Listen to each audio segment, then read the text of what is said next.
Esselamu Aleyküm ve Rahmetullahi ve Berekatuhu. Allah bütün kardeşlere, emeği geçenlere bereket versin. Bizim Kur'an kursu derslerimiz Gürcistan'da, medresemizde devam ediyor. Tələbələrimiz kısa bir fasile. Necəsiz uşaqlar? Esselamu Aleyküm.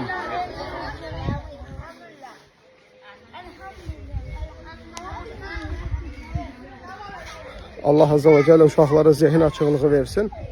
Ve birçokları biz medresenin açılışından paylaşarken dediler ki bu uşaqlar görəsən ne öğrenecek? Bazı ateistler, bazı özünü bilmezler. Və yaxud da bu uşaqlara siz ne öyrədəcəksiniz? Ben kısa olarak onu demek istəyirəm ki, baxın, tərbiyə hər zaman uşaqlara kiçik vaxtından başlayır.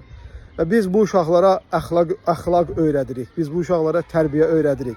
Biz bu uşaqlara böyüyəndə zina etməməyi, oğurluq etməməyi, içki içməməyi, narkotik maddələr işlətməməyi öyrədirik və özlərindən böyüklərə hörmət etməyi öyrədirik. Uca olan yaradanı Allahı və aləmləri Rəbbi olan Allah göndərdiyi Peyğəmbər sallallahu aleyhi ve sellem anlatırıq. Və çalışırıq ki, eyni zamanda övladlarımızdan həkimlər olsun, mühəndislər olsun, elm adamları olsun. Çünki İslam dini həmçinin dünyavi elmlərdə inkişaf etməyə qadağan eləmir. Təəssüflər olsun ki, bəzi əslində başı boş olanlar bunu başa düşmürlər. Selamun Aleyküm.